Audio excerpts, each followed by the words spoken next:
la medición de índices de consumo, medición de índices de gasto, cantidades de poblaciones, proporciones, rural, rural,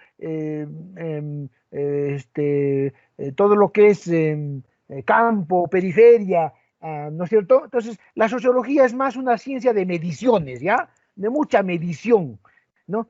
Entonces, pero tiene la misma naturaleza, ¿no? La misma naturaleza que mide la sociedad y su pertinencia, ¿no? En el arte, sobre todo.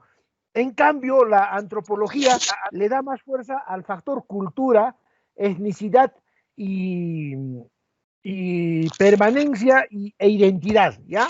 Que es lo mismo. Pero la sociología ha ido derivando en una ciencia que estudia más el fenómeno humano, el fenómeno más importante del humano, ¿ya? Entonces, y de esa manera llega un momento en que ya no hay diferencia sustancial entre antropología, entre sociología, historia y ciencias sociales, ¿ya? Si ustedes ven, los mejores analistas sociales de la época son antropólogos, politólogos, solo que más le dan fuerza a un aspecto, ¿no? El politólogo le da más fuerza a las relaciones de poder, ¿no es cierto? Las relaciones de gobierno, poder, que no solo son gobiernos, sino también es influencia, ¿no? ¿Quién influencia más en un medio determinado? Entonces, el politólogo le da mucha más, eso del poder, ¿no? El sociólogo le da al tejido social y su cuantificación, y el antropólogo a la cultura, ¿no? La cultura que hay detrás, ¿no? La antropología que clásica era una antropología que se había dedicado mucho a ver la parte del ser humano en cuanto a sus permanencias, ¿no? Cómo es que sus culturas antiguas eran diferentes, su manera de habitar, de trabajar, de conseguir recursos, su religiosidad, ¿no? Entonces, es una antropología que está casi capturada por un concepto de que el indígena es algo diferente. Todavía es una antropología racista, ¿me dejo entender? ¿Están entendiendo? Es una antropología muy racista, muy segregadora, ¿no? Para esa antropología existen grupos distintos, ¿no? Clases sociales diferentes, ¿no? Existen grupos así totalmente diferenciados, ¿no? Y casi yo podría decir que es una antropología de la raza. A ver, hagamos un recuento. ¿Cómo nace la antropología para ubicarnos, ¿no? Para ver qué vamos a hacer en el curso y qué no vamos a hacer. ¿Qué es antropología y qué no antropología? Generalmente ustedes cuando han estudiado qué es antropología, ¿no es cierto? Estaban, un ratito, espérenme un ratito. Cuando estudiaban antropología, estudiaban las costumbres, ¿no? La vida exótica de los pueblos, ¿no? La vida distinta de los pueblos, ¿no? Sus particularidades, lo exótico, estudiarlo, lo espectacular, ¿no es cierto? Mira cómo viven con unos aros que les hace el cuello, cómo se hinchan la boca con un fierro, hoy habían sabido comer gusanos, a sus hijitos los crían y les hacen tomar orín, no sé. Entonces, yo creo que esa antropología exótica, espectacular, ¿no es cierto? Que la conocemos, ya no va más porque era una antropología que había nacido, ¿no es cierto?, en un contexto en el que los grandes imperios necesitaban pues esa antropología, ese exotismo, ¿no es cierto? Necesitaban ese exotismo, ¿no? Entonces, ¿qué ocurría? Que esos imperios necesitaban ese tipo de conocimiento para diferenciarse, ¿no? Que ellos eran los civilizados y nosotros éramos los salvajes, ¿no es cierto? Entonces, ese tipo de antropología ya no existe, ¿no? Entonces, no se olviden ustedes que los grandes imperios, ¿no? Aquí, por ejemplo, donde están las culturas madre, ¿no? Tenían una tremenda presencia, ¿no? Una enorme presencia, ¿no? Los grandes imperios, ¿no? Entonces, estos imperios, pues, hicieron toda una serie de atropellos, de tropelías, ¿no? Con toda esa población, ¿no? Entonces conquistaron, se basaron en su política colonial, ¿no? Y para justificar su política colonial, para decir por qué estamos aquí, porque siempre habían otros imperios rivales que le decían, oye, ¿por qué estás tú ahí? ¿Y por qué yo no puedo estar? ¿No? Entonces, para justificar eso, para justificar esa su presencia colonial, ¿no es cierto? Estos grandes imperios, ¿no? Comenzaron a crear una teoría sobre qué era el otro, qué era el otro, ¿no? Entonces necesitaban justificar que su presencia ahí era importantísima, ¿no? Necesitaban entonces justificar que ellos eran distintos al resto de la humanidad, necesitaban sustentar que ellos eran algo superior, pero no de ese modo tan brusco, no decir somos superiores, sino que ellos querían encontrar características, por ejemplo, de los distintos pueblos, ¿no? Características de los distintos pueblos, en donde ellos pudieran verse como superiores, ¿no? Entonces, tácitamente, sin hablar, sin expresarse, sin decirlo, ¿no es cierto?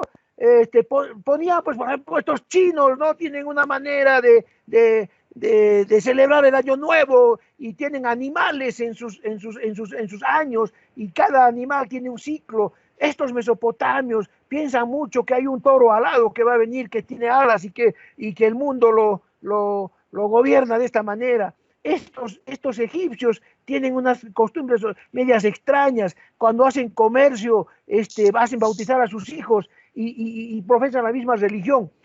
Entonces, lo que quiero decir es que la antropología clásica, la antropología de la que conocemos nosotros, esa antropología que nos ha hecho ver que lo principal es pues la comidita, el pago a la tierra, sus costumbres paganas o sus costumbres religiosas, su manera de trabajar, su manera de organizarse, es algo raro, totalmente distinto, ¿no? Entonces, ¿por qué es que esa antropología se esfuerza en que tú concibas que eso es raro y distinto?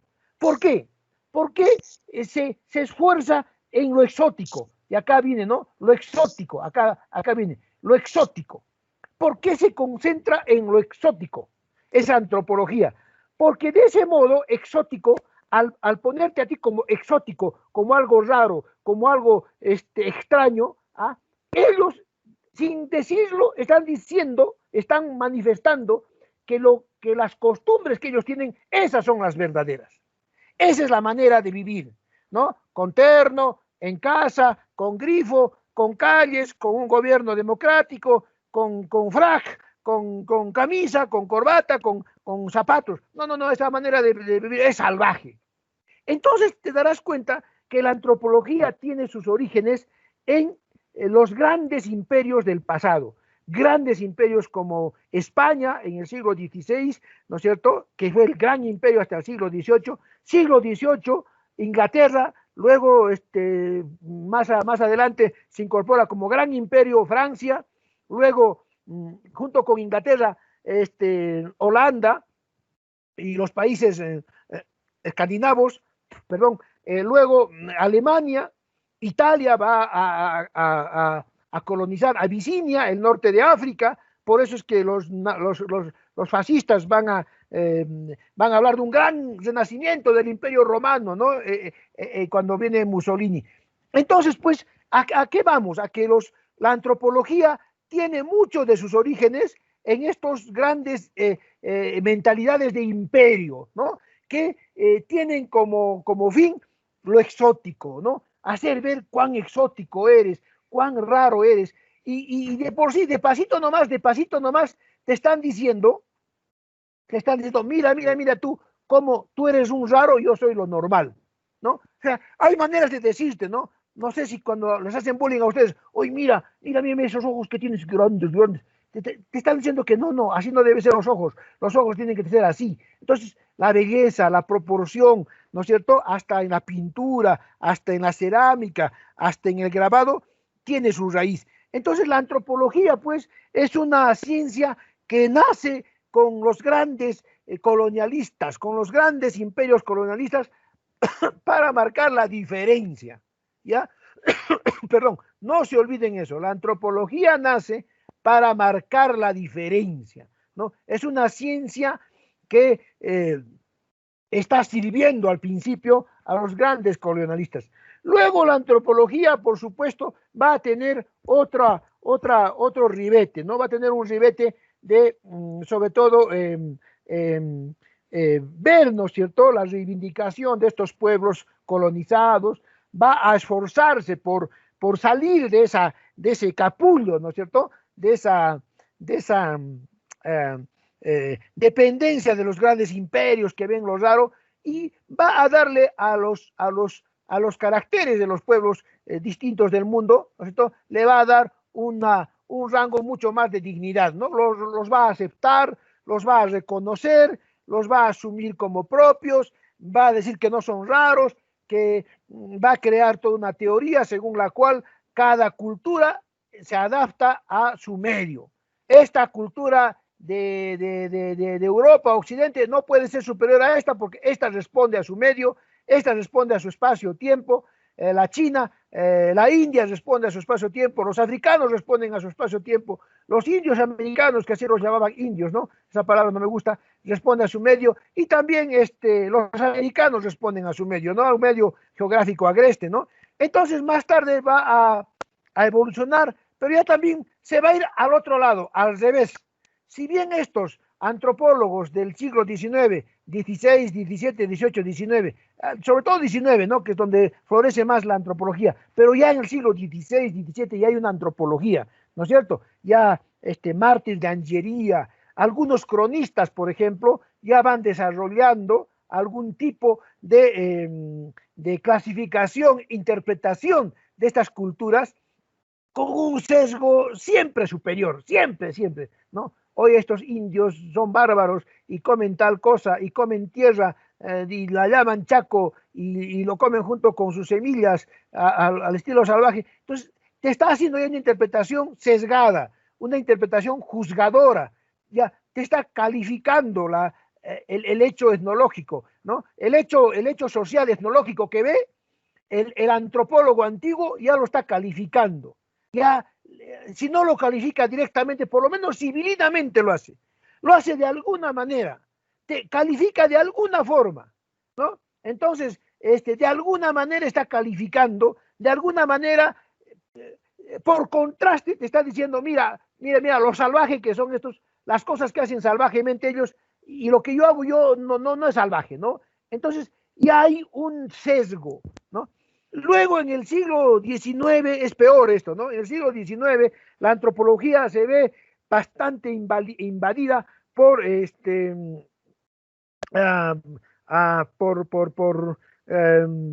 darwinismo social. El darwinismo social es una teoría mal conceptuada de Charles Darwin. Charles Darwin había dicho que las especies que más sobreviven son las que se adaptan, las que tienen más inteligencia.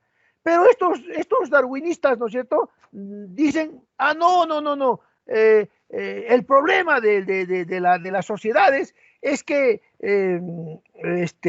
los más fuertes son los que van a sobrevivir, no los más hábiles, no los más fuertes. Y entonces comienzan a decir, nosotros somos los más fuertes, así que comienzan a justificar la dominación del siglo XIX, ¿no? Pero en el siglo XX, ¿no es cierto? ¿Aló? ¿Aló? Profesor, yo tengo una duda. Dime. Los nazis no aplicaron lo mismo que usted está diciendo. Perfecto.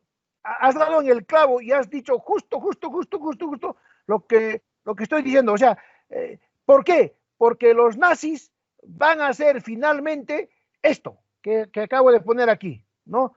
Los nazis, y no se olviden que en el Perú tenemos dos partidos neonazis, los que han armado el golpe de Estado a Vizcarra, que se llama Coordinadora Republicana, y el partido de Antauro Humala, que son neonazis. Entonces, ¿qué son los nazis?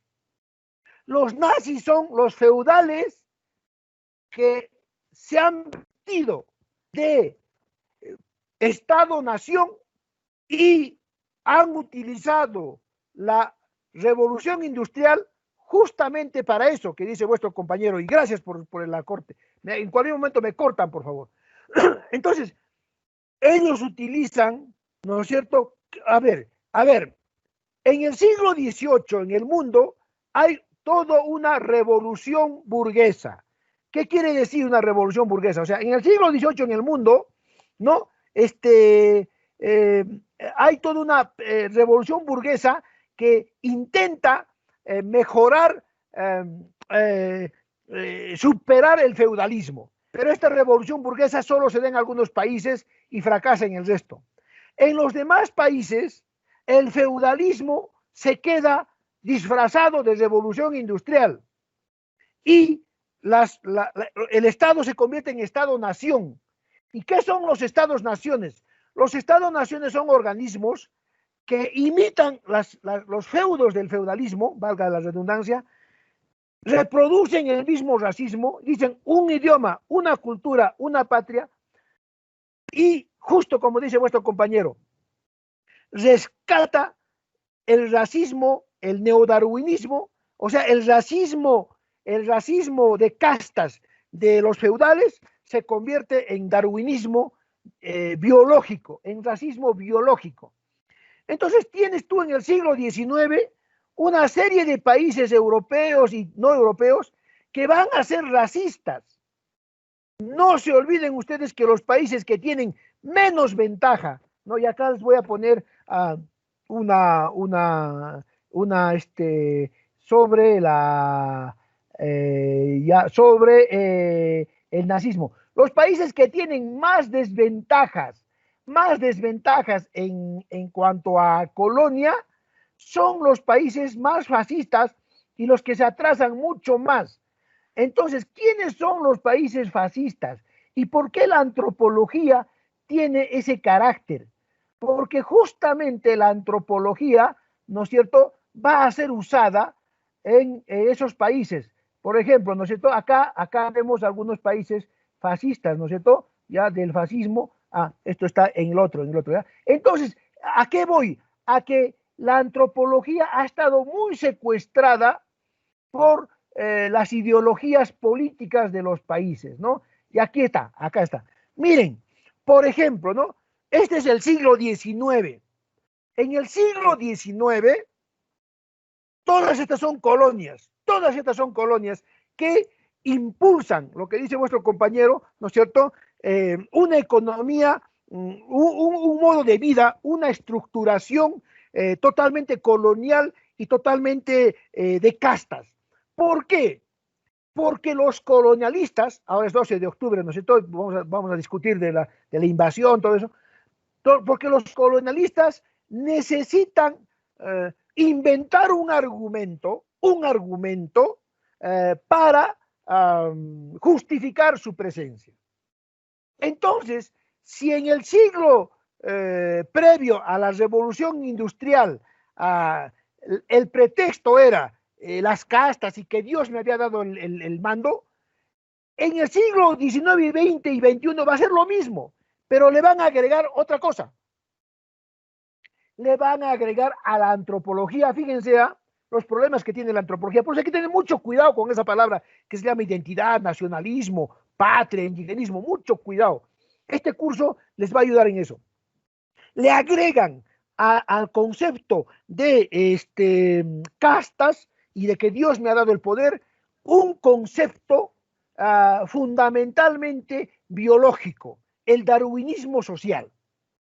Entonces, ¿qué tenemos? Tenemos aquí el imperio austrohúngaro, ¿no?, que promueve su propia antropología.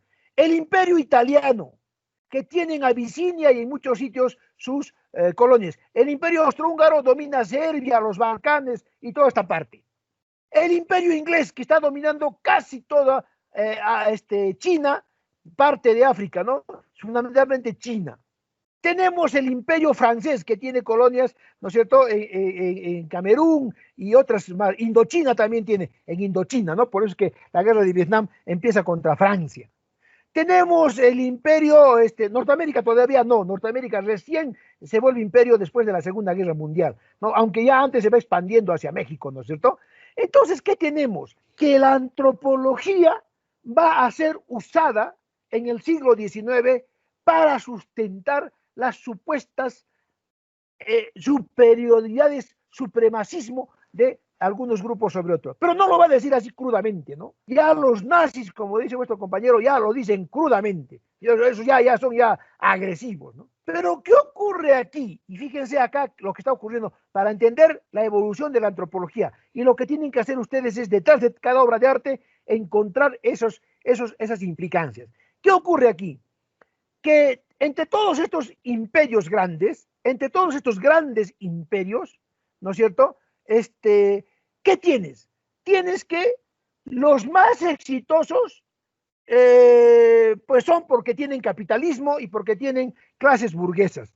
De alguna manera la burguesía, que tiene democracia, que hay más libertad, promueve la mejora de la economía.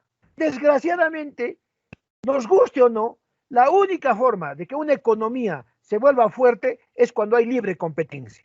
Eso es, donde hay mucho autoritarismo, centralismo de la economía, esa economía fracasa. Mira cómo ha fracasado la Unión Soviética y otras economías, ¿no? Entonces, ¿qué ocurre? Aquí los grandes imperios sería Inglaterra, Francia, ¿no es cierto? Pero Alemania, ¿por qué no? Porque Alemania todavía está manteniendo sus conceptos totalmente absurdos sobre el mundo. La antropología británica y la antropología francesa van a evolucionar hacia una antropología más libre.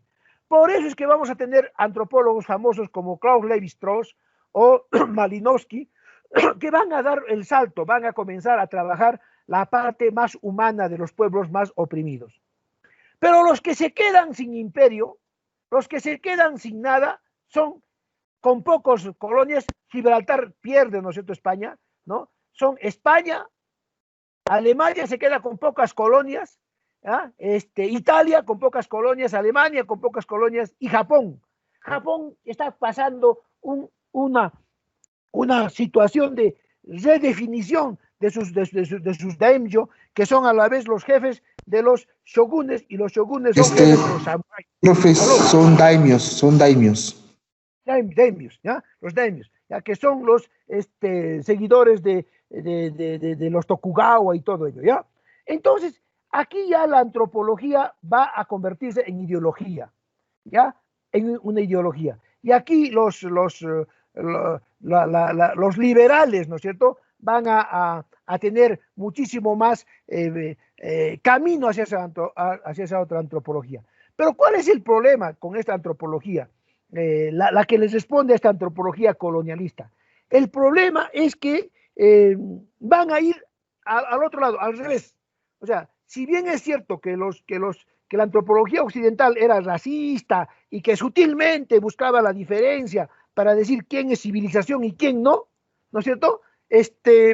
La otra antropología, ¿no?, que surge, también va a ser racista, va a decir el indio por sobre todas las cosas, y termina también ideologizándose, ¿no? Y es el ejemplo que vamos a dar ahora. Entonces, el curso de hoy que estamos inaugurando es un curso que va a analizar esa parte del aspecto cultural, identitario, etnológico, ¿ah? Reflejado en la obra de arte. Entonces, vamos a hacer lo mismo que el método más apropiado para ello. Vamos a escogernos, cada uno de nosotros, eh, eh, fines del siglo XIX, un autor universal de artista, ¿no?, y su obra, y un autor peruano y su obra, y vamos a partir de eso desmenuzar, entender el contexto cultural, etnológico e identitario de ellos. Mucho cuidado con la palabra identidad. A veces la palabra identidad se utiliza solo para referir a un aspecto de la humanidad, su aspecto de nacimiento y donde ha nacido, el año de la época de su nacimiento y el lugar. Cuando la identidad cada día lo vamos creando, o cada etapa de nuestra vida, para ser más exactos, ¿no? Entonces la palabra identidad yo la pongo en cuestión y la traigo acá porque se está usando mucho y vamos a discutirla. Y entonces ese es el trabajo que vamos a hacer a lo largo de este semestre, eh, eh, connotando, buscando, averiguando las implicancias culturales antropológicas propiamente dichas, pero no en los términos antiguos que hemos dicho, sino en los términos más realistas, porque la antropología que hemos visto es una antropología bastante O sea, sesgada. profesor, Dime, dime. o sea que tenemos, o sea que la tarea que nos estás dando, es investigar de los supuestos, actores de que hubo en la Segunda Guerra Mundial, No, o... no, no, de todo el Perú, de todo el mundo, de todas las épocas. Vamos a empezar con el siglo XIX, ¿ya?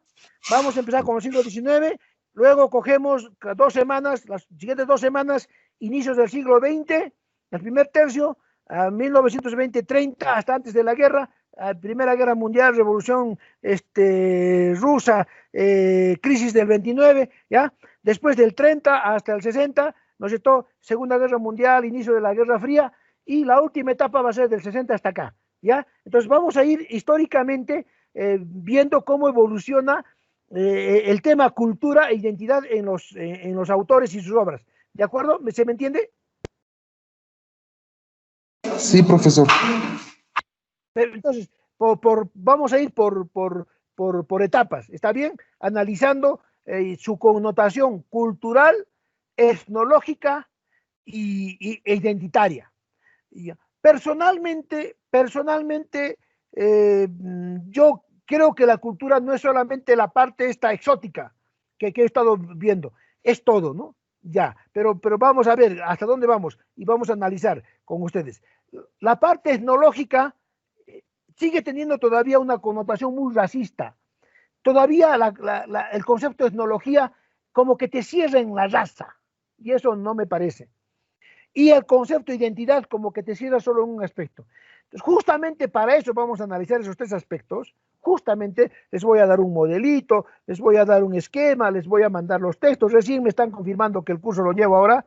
Hasta hace unas horas, todavía con el horario y todo eso, no tenía, estaba en la duda si lo llevo con ustedes. Por eso es que si preparaba material, podía de repente haber hecho por demás, porque a veces hay con esto de la SUNEDU y la pandemia. Entonces, les estoy preparando el material, ¿no es cierto? El sílabus bien bonito que les voy a hacer, un sílabus bien nutrido, unas manuales para que hagan el trabajo, ejemplos de trabajo, les voy a proporcionar, por supuesto, la bibliografía y para cada caso personal o de grupo, en este caso, si me van a entregar cada 2 semanas 1000 palabras de 2 autores, entonces si son 2, pues me entregarán 1500, ¿no? Y así. Entonces la idea es esa, la idea es que le saquemos el jugo a la obra de arte y al artista en su connotación antropológica y etnológica. ¿Hasta aquí alguna duda? O sea, profesor, o sea que recién nos vas a enviar las tareas que nos vas a dar, información de las diapositivas, cosas así, ¿no? Perfecto, esta clase estoy grabando, les voy a dar para que ustedes lo tengan de nuevo la clase, les voy a dar las instrucciones para hacer el trabajo, un ejemplo, pero ya ustedes vayan eligiendo por vuestra propia, les voy a dar libros de historia de arte, porque les va a servir libros de historia de arte, antropología del arte, pero ya vayan escogiendo ustedes 2 autores, uno del siglo XIX mundial y otro del siglo XIX, fines del siglo XIX peruano. ¿Ya? Ya, Entonces, ¿para qué? Perdón. dime un momentito. Dígame. Profe, Ensayos, una pregunta. perfecto.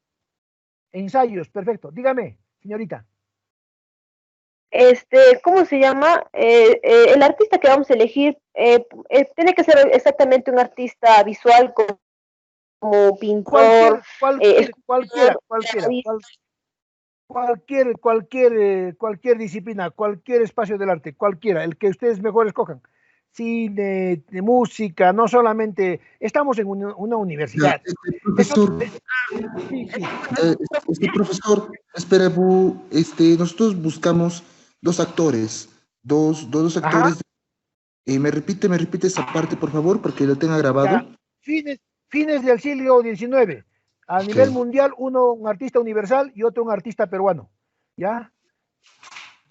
Entonces, a partir de su obra y del autor, cualquiera, nosotros, como dice Ana Rocío, música, cine, aunque fotografía también, porque ya si 19 a fotografía, puede ser música, a bellas artes, artes escénicas, ¿no? A partir de su obra y del autor, me explican sus connotaciones culturales, identitarias y etnológicas. Por ejemplo, si es apaguen sus micros, por favor, los que tienen prendidos sus micros. Por favor, Vicente, apaga tu micro, por favor, papá. Ya, perfecto, gracias. Entonces, por ejemplo, buscar símbolos de nacionalismo, símbolos de identidades forzadas, de cómo el Estado-Nación funciona en los artistas. Los cuadros de Dreyfus, por ejemplo, el cuadro de Emilio Solá, ¿no? El caso Dreyfus, de fines en la guerra y fines del siglo XIX, ¿no? Cuando acusan a Dreyfus de traición. Y hay cuadros, digamos, incriminadores contra los judíos, ¿no? Aspectos de los cuadros donde se ve el vestido más superior de Europa que de otros, ¿no? Donde puede haber en el dibujo de los vestidos la diferencia con los turcos o con otros grupos sociales, ¿no? Porque el siglo XIX, fines, es un siglo discriminador de las grandes burguesías y las aristocracias disfrazadas con la revolución industrial. Entonces, y en el Perú, ¿no? Mucho del indigenismo es un indigenismo hipócrita, ¿no es cierto? Que está marcado los dibujos con esta frase que dice incas sí, indios no, ¿no es cierto? Entonces, ya les había pasado y les voy a volver a pasar a ustedes, por ejemplo, estas figuras, ¿no? Estas figuras de cómo los incas, cómo los incas son sublimados para diferenciarlos de los indios, ¿no es cierto? Incas sí, indios no. ¿Ah? Ustedes han visto cómo esa diferenciación enorme, ¿no? Entre incas e indios, ¿no? Y muchos de los que hablan de los incas lo hacen justamente contra los indios. Entonces, en el arte se expresa eso, se expresa ese doble rasero, ¿no? Por ejemplo, acá, ¿no? Yo pongo figuras, ¿no? De la época del Cusco del siglo XX, donde si bien hay revoluciones, hay aristocracias, se crean nuevas aristocracias, ¿no?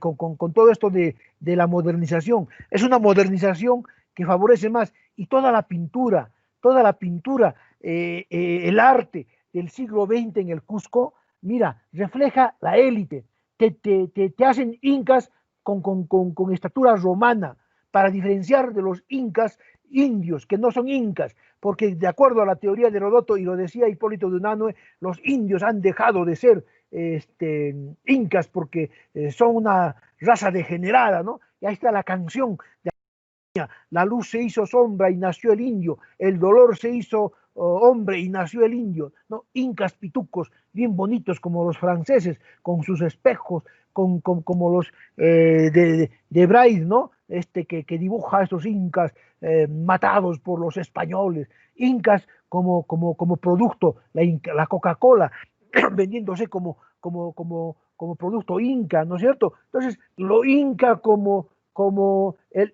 huiracocha se llamaban los gamonales, que producían modernidad, el primer tren que llega a Cusco, en fin, ¿no es cierto? Lo inca se usa como esto, ¿no? Martín Chambi se revela y dice, no señor, ¿cuál inca chatos? Acá mira, hay un alto con cara de europeo, más bien el otro que se pone con terno es chiquito, ¿no? Este es Alberto Yese que impulsa la idea de los incas, el inca como figurita, el indio como figurita, como paisaje, ¿no? El Inca como representación de los pitucos. Aquí está la clase social cusqueña más rica, llevando el incanismo a toda América, haciendo negocio con eso que yo soy el Inca, pero mientras tanto el indio aquí en su coyorite olvidado. Entonces, ¿cómo se utiliza lo Inca, no? Lo Inca, mira acá en los teatros, ¿no? Entonces, a lo que voy es que la parte esta etnológica, cultural, también usa recursos, ¿no? las clases altas de Cusco dibujando llamitas, ¿no? Eso donde Cuculí, de Alfonsina Barrio Nuevo, su hijita que dibujaba, ¿no? Y así los incas como poder en los colegios, en el Palacio de Justicia, el inca como candidato, ¿no es cierto? Los incas como símbolo de todo, el inca como estatua, ¿no es cierto? Entonces, así podemos, detrás de cada obra de arte, ir descubriendo las ideas, el sentimiento etnológico de cada autor, sus, sus prejuicios culturales, su sustrato detrás de cada cuadro, qué está imaginando, qué mensaje cultural, etnológico, de superioridad cultural o no, está usando en la connotación histórica, social, económica, social, política que vive él, ¿no? Entonces se trata de eso el trabajo, ¿no? De desmenuzar, de construir, hacer hablar al cuadro y al artista. Esta es su connotación cultural antropológica. De eso se trata el trabajo.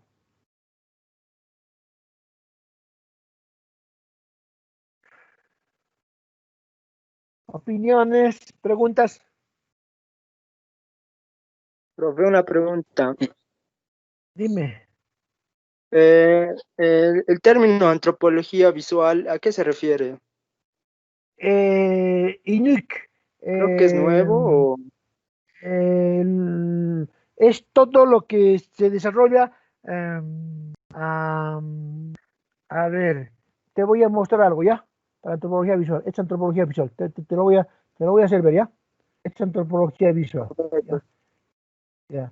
Te voy a demostrar qué es antropología visual.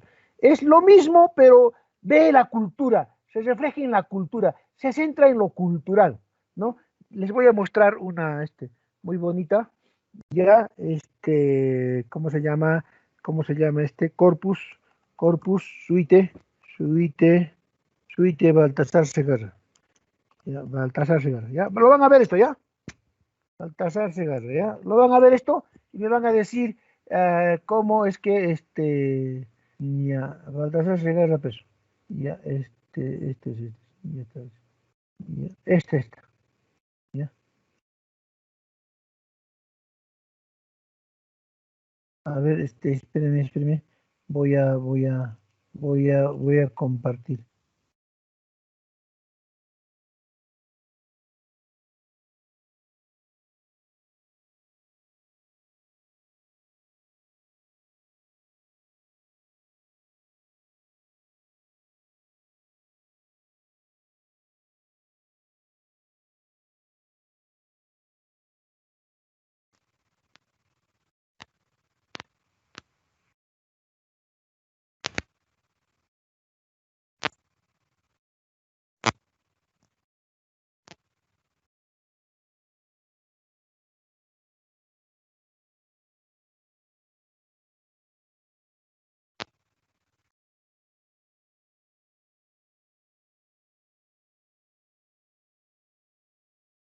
¿Se mira?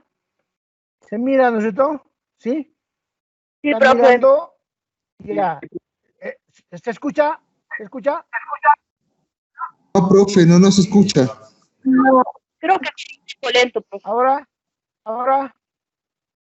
No, profe, no se está escuchando nada y más está viendo borroso. Ya, espérense, Un voy poco a, lento, profe. voy a afinarlo para que haya un ejemplo de antropología cultural, ¿ya? Visual, está bien. Le he conectado sonido. A ver, aunque sea solo vamos a ver la imagen, ¿ya? Vamos a ver.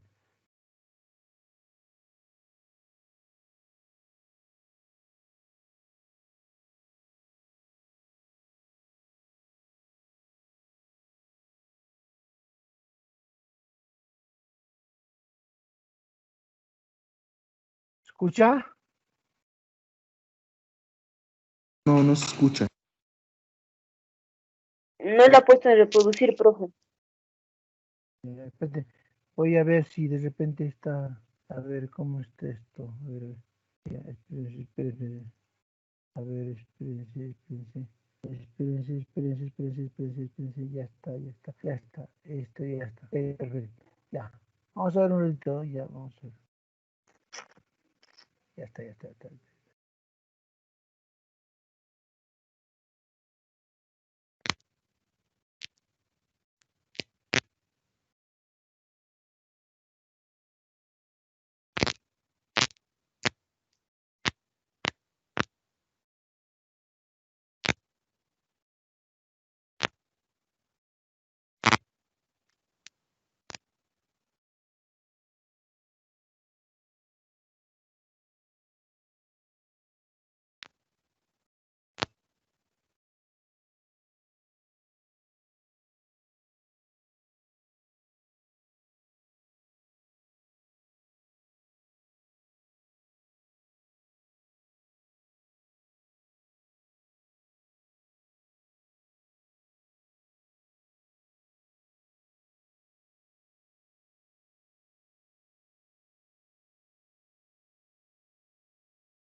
Como ven ustedes, la antropología se ha ido reduciendo a la comida, lo típico, lo tradicional, lo exótico, ¿no es cierto? Lo espectacular.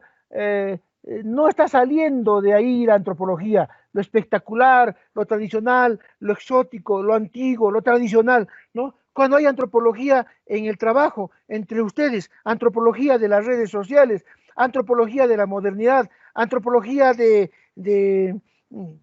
Facebook, antropología del WhatsApp, antropología del podcast, antropología del trabajo, antropología de la calle, antropología del paradero, antropología de los carros combis, antropología de la COVID, antropología del mercado, antropología de el comercio actual, ¿entiendes? Entonces, yo justamente les mostré, y qué buena la alusión de vuestro compañero de la antropología visual. Esto lo ha hecho uno de los mejores antropólogos visuales del momento, es el Corpus Christi. Has visto platería, danza, santos, religión, comida, música, baile. Entonces, reducir la antropología a todo eso es reducir al ser humano a solo eso. Y el ser humano es mucho más, es ciencia, es tecnología, es educación, es modernidad, es economía, es plata, es riqueza, es aspirar. Entonces, un poco que la antropología les hacía mención a la antropología colonial, de lo raro, de lo exótico, porque todavía la antropología se ha quedado atrapado en eso, se ha quedado atrapado ahí, en lo exótico, en lo cultural, en lo tradicional, en lo etnológico, ¿no? Entonces, todo lo que es interacción cultural, lo que se llaman habilidades blandas, culturales, conceptos del mundo, que se refieran también a cosas modernas, también es antropología. Entonces la antropología, después su libro famoso, y les voy a mandar también, que se llama Antropología Postmoderna, es una ciencia entonces que ya entra a la modernidad, ¿no? Ya no se ha quedado en el pasado, en sociedades exóticas, marginales, ¿no?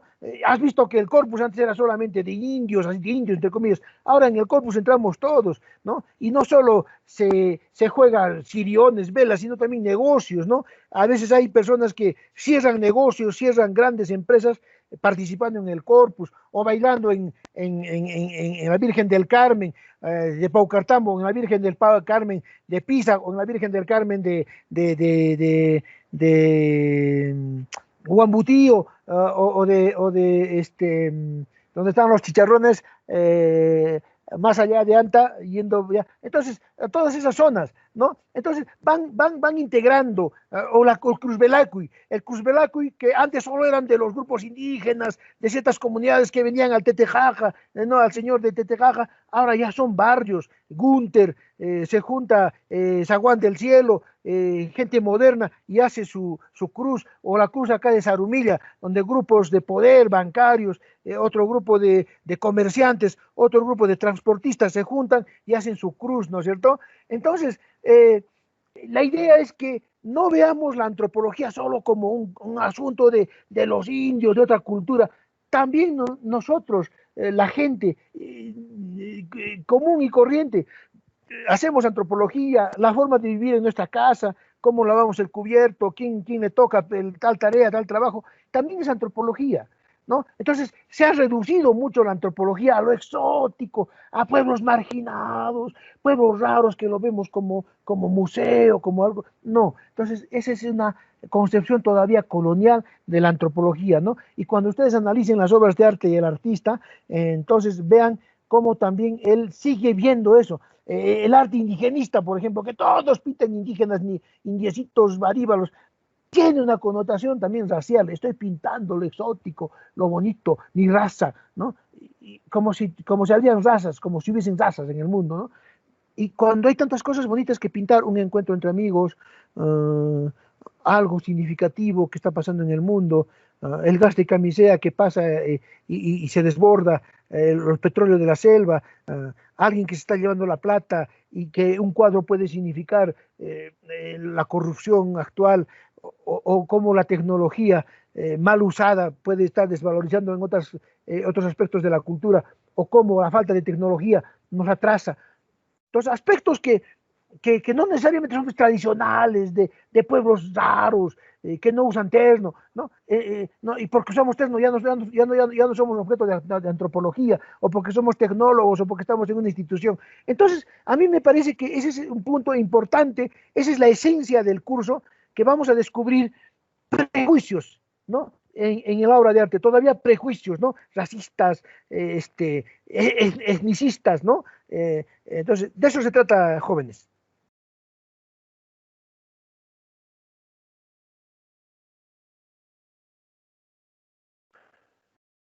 ¿Dudas, preguntas?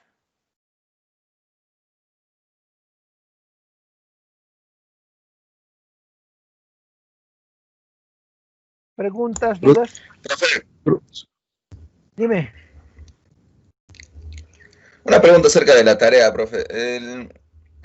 ¿Vamos a hacer un ensayo acerca de una obra específica o acerca del autor y Los dos. los cambios que tiene a lo largo de su vida? Los dos, sobre todo de su connotación cultural, etnológica e identitaria. Tres, cultural, etnológica e identitaria. Cómo en esa obra se están reflejando esos aspectos, esos prejuicios, esas ideas culturales innatas que él mismo no lo percibe. Eso. Son un autor nacional y un autor internacional, ¿ya? Y ver su contexto. Primero ver su contexto, ¿no? Profesor, ¿me repite la tarea despacio, por favor? Ya, la tarea es la siguiente. Ubicar dos autores. Ya, a ver, cópiense. También les voy a dar un instructivo, pero no importa, cópiense. Ubicar dos autores. ¿Formicar? Ubicarlos. Dos autores, uno nacional y otro internacional. Ya. El autor y su obra. El autor y su obra. Espera, dos actores nacionales. Un nacional, uno nacional y otro internacional. ¿Ya? ¿Qué haces con el autor y su obra? El autor y su obra, ubicar el autor y su obra. ¿Ya?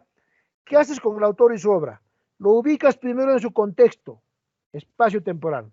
¿Dónde está? ¿Dónde vive? ¿Qué pasaba con esa ciudad donde vivía? ¿Con ese país donde vivía? ¿Qué ocurría en el mundo en ese entonces que vivía? Perfecto, ¿ya? Lo ubicas.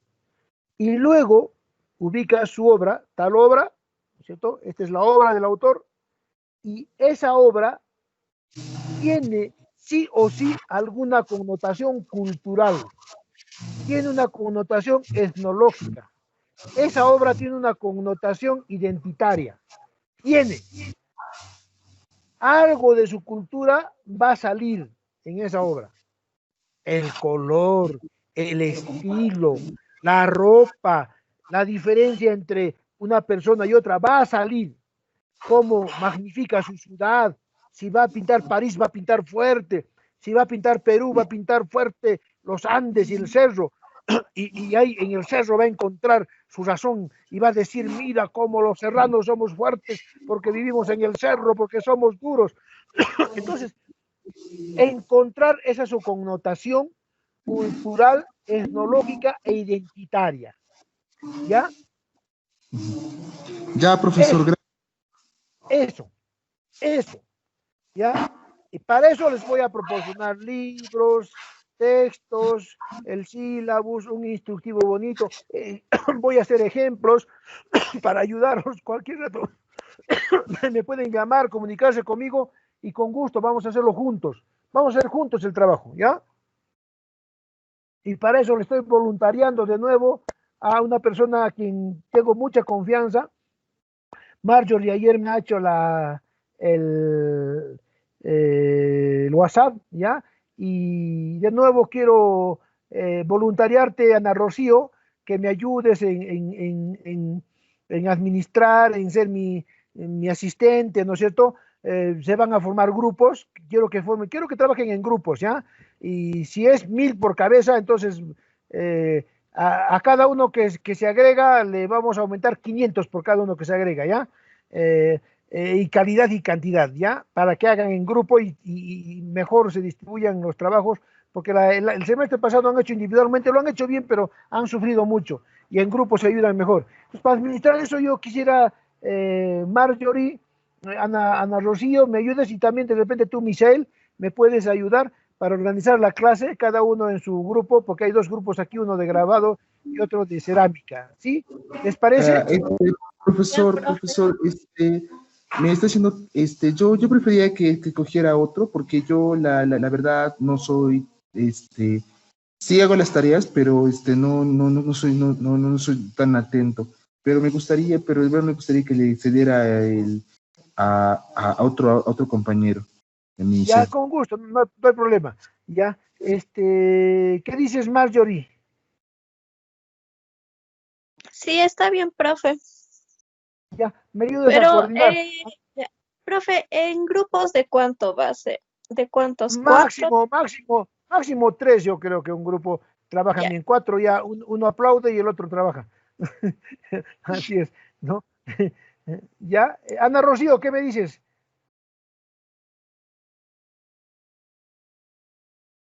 Ya, profe, está bien. Le voy a ayudar, no se preocupe. Ya, me ayudas a coordinar. Tú serías mi coordinadora general, ¿ya? De la clase, y Marjorie te ayuda, y quizás tú veas los chicos de cerámica. ¿Quién sería de cerámica? ¿Quién estaría a cargo de cerámica? ¿Alguno de cerámica, por favor, que pudiera juntarse para que tenga más representatividad los coordinadores? De cerámica, por favor, ¿quién está? Belén, Betsy, David, Elibet, Fiorella, Yavar, está Fiorella. Hola, Fiorella, ¿cómo estás? Hola, profe.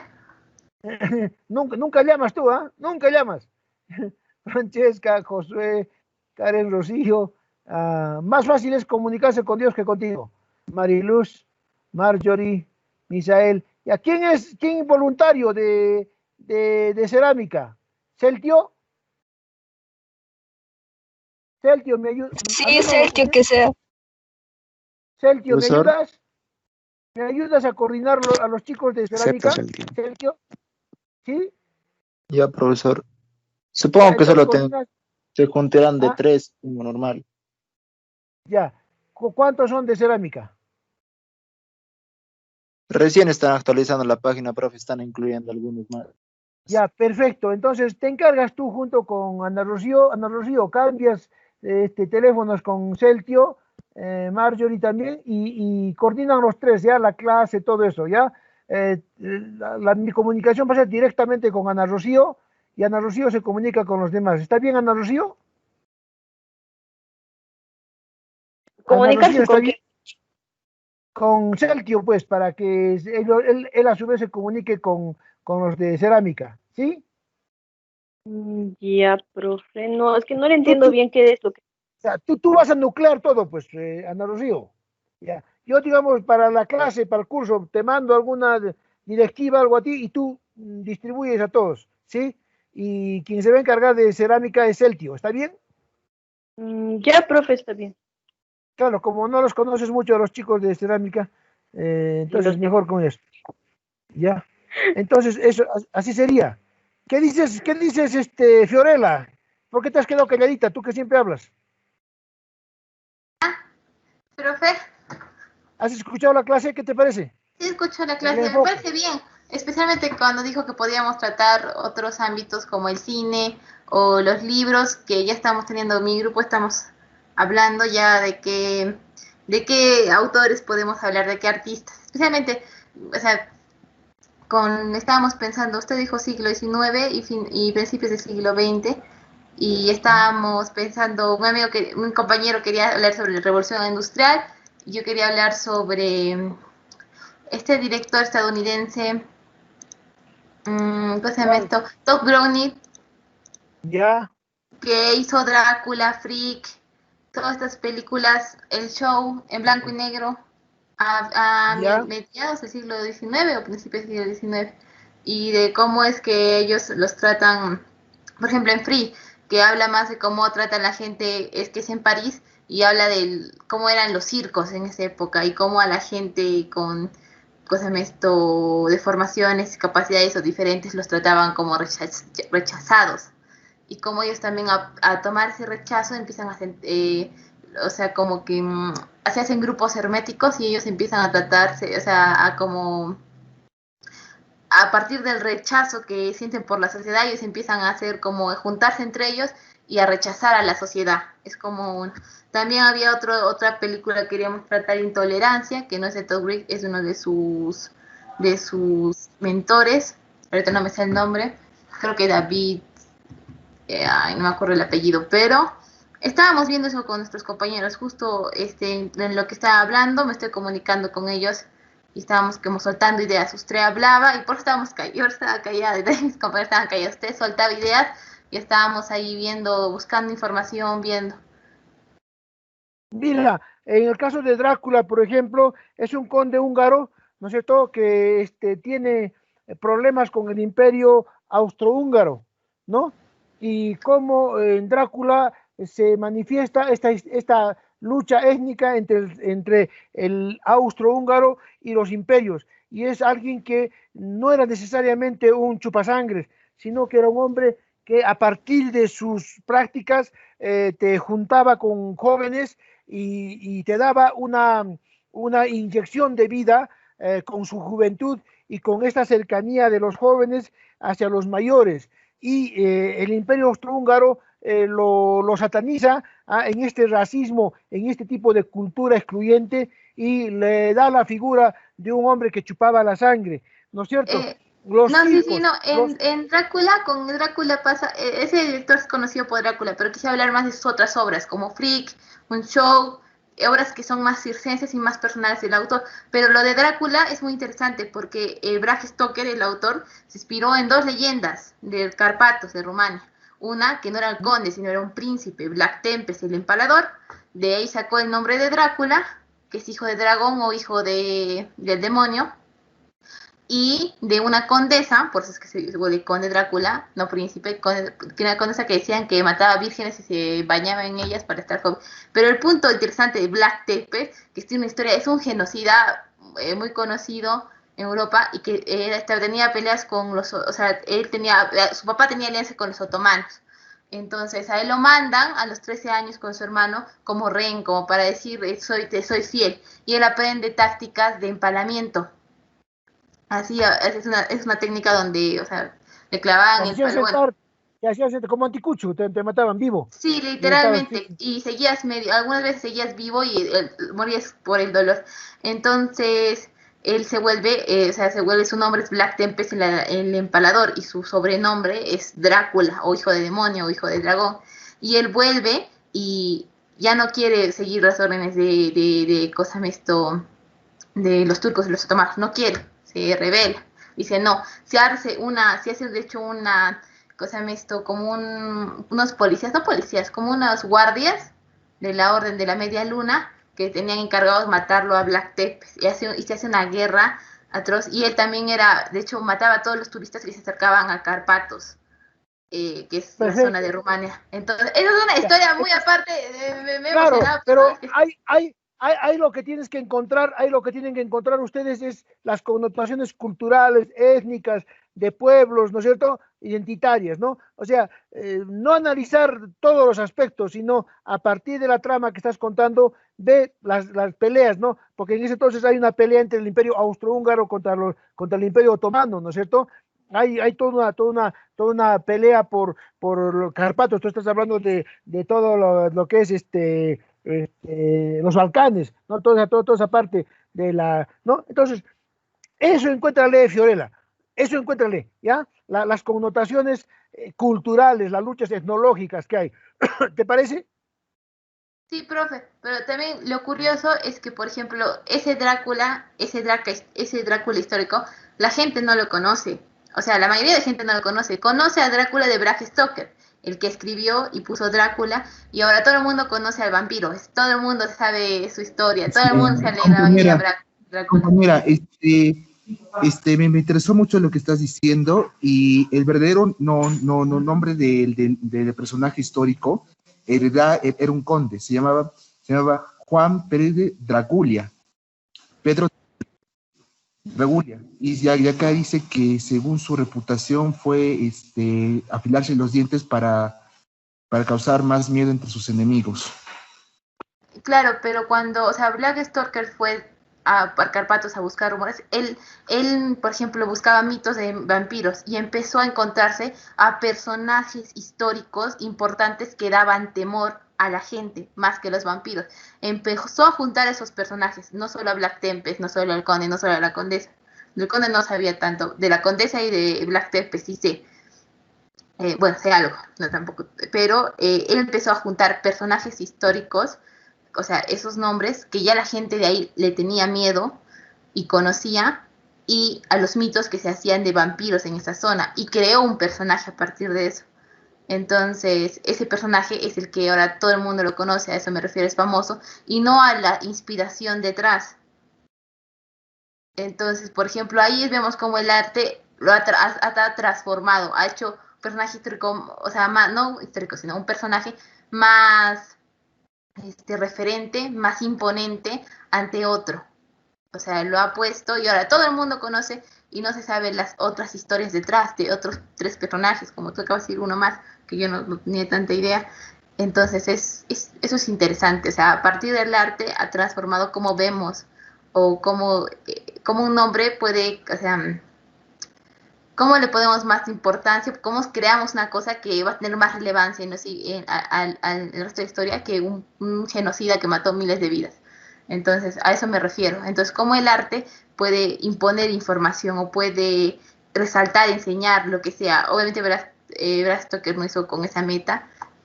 Seguro, no sé, pensaría que, sí, todo el mundo conoce a este señor, nadie lo va a interesar en o sí, o quién sabe. Pero es interesante. O sea, porque tal vez nosotros creemos cosas a partir de inspiraciones que en este momento son grandes, así como la tragedia que estamos viendo, pero van a pasar los años y el arte va a trascender y su significado va a cambiar o le van a dar más importancia tal vez a lo que nosotros escribamos a partir de ello. O quitemos. Compañera, yo te invito a que busques la película El Gato Negro. Ya.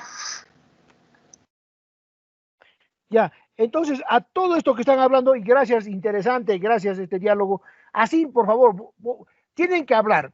Discúlpeme, pero los que no hablan y no participan hasta el fin de semestre, lo voy a sentir, pero van a tener una merma en su nota. Y además es obligatorio. Discutamos, hablemos, por favor, participen, todos tenemos algo que decir, no hay nadie que no tenga nada que decir. Entonces, a lo que están hablando, Fiorella con Misael, encuentren su connotación cultural, de país, de estado, de región, de cultura, tiene una connotación, ¿no? El hecho que sea en los Carpatos, el hecho que haya hablado del Imperio Otomano, del Imperio Austrohúngaro que está por ahí disputándose esas tierras que son estratégicas para entrar hacia el este, ¿no es cierto? Ahí hay mucho de cultura, de etnología. Rebusquen, ¿ya? En el cine existe mucha etnología, ¿no? Las películas peruanas que tienen una connotación indigenista o algunas que son supremacistas de lo blanco. El cine norteamericano, Hollywood mismo, ¿no? el western italianas, las western italianas que después de la Segunda Guerra Mundial florecen con el plan Marshall, ¿no? Que ayuda a la Fiat, a las empresas italianas, encuéntrenle su connotación, como también las películas de alguna manera de Hollywood, ¿no? Inspiran la supremacía anglosajona, ¿no? Y luego viene el cine hindú que quiere voltear el asunto en los 70. En fin, ¿no? Como el caso de Drácula podemos ver en las artes escénicas, en la música, Cholo soy, no me compadezcas, la luz se hizo sombra y nació el indio. Entonces, en fin, hay toda una especie de etnología que hay ahí, culturalismo que hay ahí. Ana Rocío. Profe, primeramente quería preguntarle, ¿cómo se llama? Si, o sea, va a tener etapas, ¿no? Primero vamos a elegir a un artista, o bueno, artista de visual, plástico, lo que sea, del siglo XIX a fines, ¿no es cierto? Y ya después ya... Primer tercio del 20, después del tercio del 20, 2 semanas del segundo tercio del siglo XX, 2 semanas del último tercio del siglo XX y actual. Así va a ser. O sea, en total vamos a hacer como 5 equipos, cada uno de 1000, son 5 baterías de artistas. Ya les voy a especificar más con el calendario. ¿Está bien? ¿Te parece?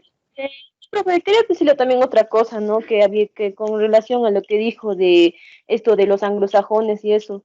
Al respecto, profe, por ejemplo, hay películas de Hollywood que, bueno, siempre ha habido esa polémica racial, ¿no? De que, por ejemplo, digamos, el protagonista de una película es blanco y el antagonista es negro. O sea, también de esa parte se puede notar este tipo de tecnología y de ideología racista. Perfecto, ¿no? Ya. Eso detrás, ¿qué hay? ¿Cómo es que construye argumento? ¿Y cómo es que disimuladamente incluso te presenta eso? Alguien estaba levantando la mano, creo que, ¿quién es? Entonces, a veces civilinamente te están diciendo, Yerko creo que estaba levantando la mano. Yerko. Listo, profesor, buenos días. Sí, ¿cómo estás? Quería hacer una pregunta acerca de la tarea. Quería preguntarle si podríamos ampliar un poco más esto sobre el artista, si debía ser peruano. Quizás podríamos ampliar eso y hacerlo a nivel de Latinoamérica, porque hay varios artistas que de algún modo influyeron en Perú, ¿no? Entonces, hablar de ellos también. Con mucho gusto. Puede ser peruano, latinoamericano, pero algo tiene que ver Perú. Por ejemplo, Orozco ha influenciado mucho en el indigenismo de toda la escuela cusqueña y en Mariano Fuentes Lira de nuestra universidad, ¿no? Y así han habido Tilsa Tsuchiya, ¿no es cierto?, que es la japonesa que ha influenciado el arte japonés en nuestras expresiones, ¿no? Y así, pero siempre hay que tocar... Exactamente, quería hablar de ese artista, profesor. Ya, justo, cómo Japón influencia y cómo hay paralelos entre culturas orientales y Perú, por ejemplo, ¿no? Humarel es chinito, y tiene mucho de la cultura chinita que expresa en su tipo de carbón, ¿no? Entonces, la idea es que de alguna manera toques el Perú, ¿ya? Toquemos el Perú, perfecto, si lo vas a hacer desde el ámbito latinoamericano, qué mejor, ¿ya? Está bien, profesor. Ya. ¿Qué tal? Hasta acá, ¿qué tal? ¿Qué dicen? ¿Cómo lo ven? ¿Ven alguna sugerencia, por favor, para... ¿Entienden el curso? ¿Está bien? ¿Están conformes? ¿O quieren hacer otra? Que yo venga con un PPT y diga este examen, 5 preguntas o no. Profesor, está bien, pero es que no se le escucha mucho, no se le escucha mucho con el audio. No se Ya, escucha. está mal el audio. Está Sí, feo estos días el internet. Feo está. Feo está. Voy a intentar mejorarlo. Ya estoy ya cambiando mi equipo de casa y eso que es un buen equipo. Está feo el internet. Y por eso estoy grabando el curso. Entonces, grabo el curso, yo lo edito y lo mando inmediatamente el link para que ustedes, de las partes que se han perdido, incluso lo grabo en Camtasia. Cosa que si no se escucha por el sistema de la red, pues se camtasea directamente, ¿ya? Y la voz lo grabo también. ¿Está bien? ¿Les parece bien ese método? sí. ¿Está bien? Les voy a mandar el link, inmediatamente termina la clase, les mando el link, ¿está bien? Profesor. Listo, profe, gracias. Sí, profesor. Ya. Preguntas, por favor. Yo ahorita, como me han dado recién el curso, estoy armando el curso, estoy poniendo en orden mis ideas. Claro que ya he enseñado este curso bastante en muchos sitios, como historiador y antropólogo que soy, pero tengo que darles la connotación pues, a cada momento, no es copia-pega, ¿no? Yo siempre tengo eh, innovaciones, por ejemplo, muchas de las cosas que acaban de decir ustedes lo voy a resemantizar, lo voy a poner.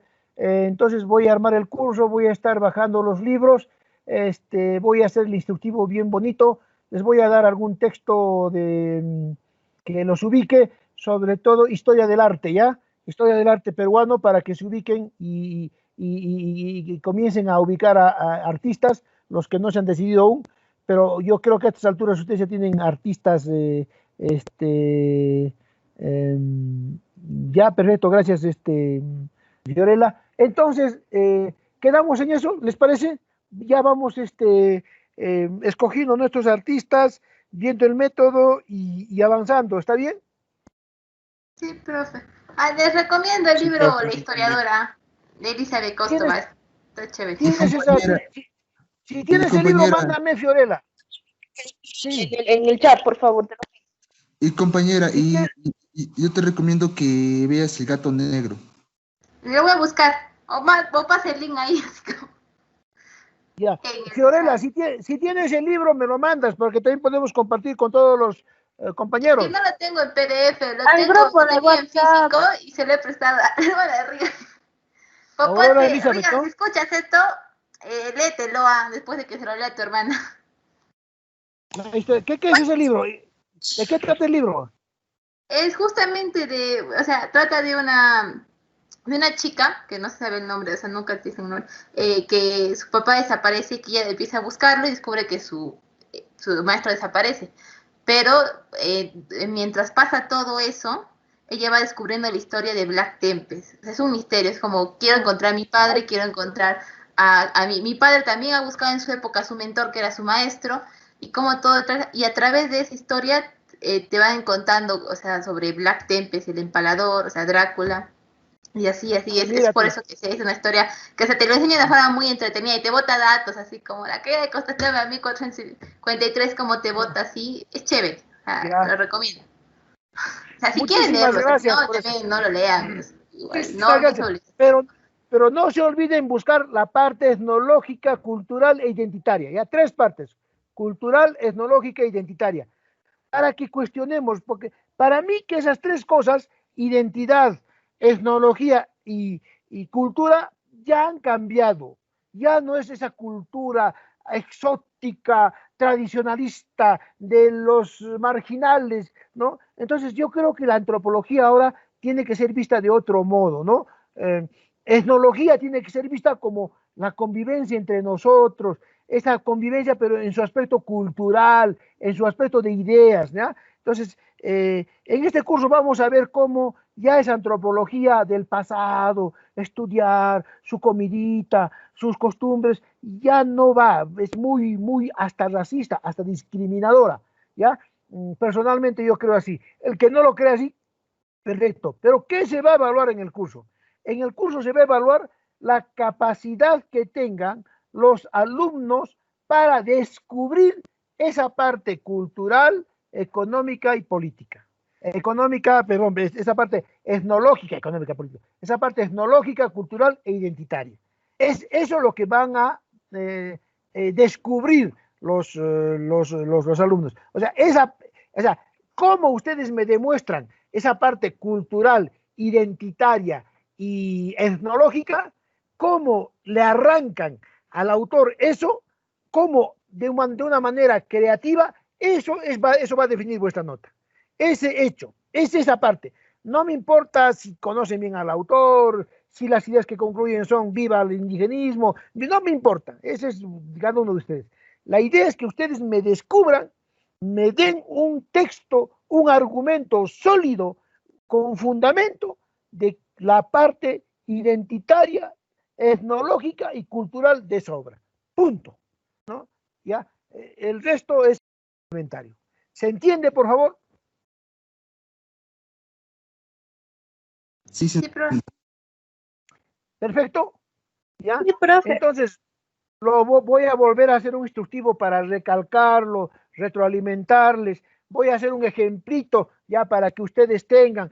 De alguna manera, en el ejemplito de ahora del incanismo, lo he hecho. Este video que les voy a pasar les va a servir para que otra vez hagan eso. Les voy a mandar otros videitos donde hago ejemplo también de la parte identitaria de cómo se utiliza, por ejemplo, la idea del cielo en los incas, ¿no? Más detalladito, ¿ya? Y así voy a ir dándoles videos, dándoles muestras, escritos para que ustedes vean en qué consiste el trabajo. ¿Está bien? Perfecto. Listo, profe, gracias. ¿Alguna pregunta más? ¿Alguna inquietud? Por favor, tienen ahí toditito el día, cualquier rato el WhatsApp para decirme, el correo electrónico, por favor, sin inhibiciones, tienen un amigo, han visto, ¿les gusta este método o quieren que les dicte y les copie, les tome examen sobre lo que memorizan? Bien, profesor. ¿Ya? ¿Está bien este método? Es un poquito más trabajoso, pero queda más, ¿no es cierto? O objetan este método y de repente quieren otro método.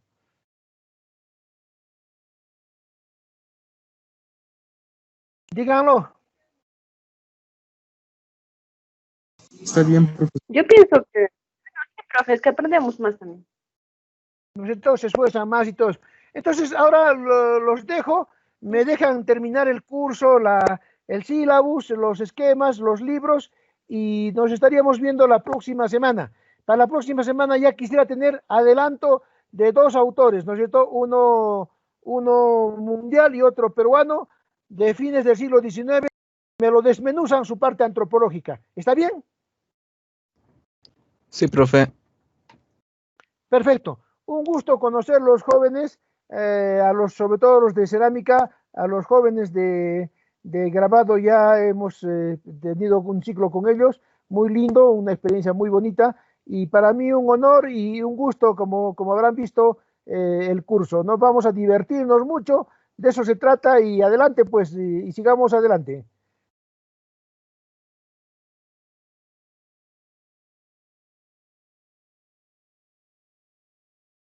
¿Todo bien? Ya, profe. Ya, perfecto. Sí, profe. ¿Ninguna pregunta? Edward, qué gusto escucharte.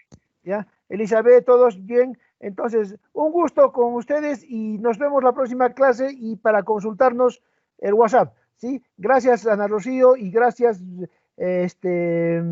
Marjorie, y gracias, Seito, Celtio, por coordinar el curso. Gracias con todos y buenas tardes. Gracias a usted, profe, por la Hasta la clase. próxima. Hasta la próxima semana, la profe. próxima, profe. La próxima semana. La próxima clase era hasta profe. la clase era hasta la 1, pero estoy cortándolo antes para que ya pues un poco como que ya se agotó el tema y más bien la próxima ya avanzamos cosas más concretas, más tiempo, temas más concretos. ¿Está bien? Entonces, por hoy nos vamos temprano, la próxima nos terminamos a la 1. ¿Está bien entonces? Sí, profe. Bacán. Listo, Un profe. gusto. Sí, Hasta Gracias, la profe, por la próxima clase. Hasta la próxima Un semana. abrazo. Profe. Hasta la Chao, próxima profe. Gracias, semana. profe. profe.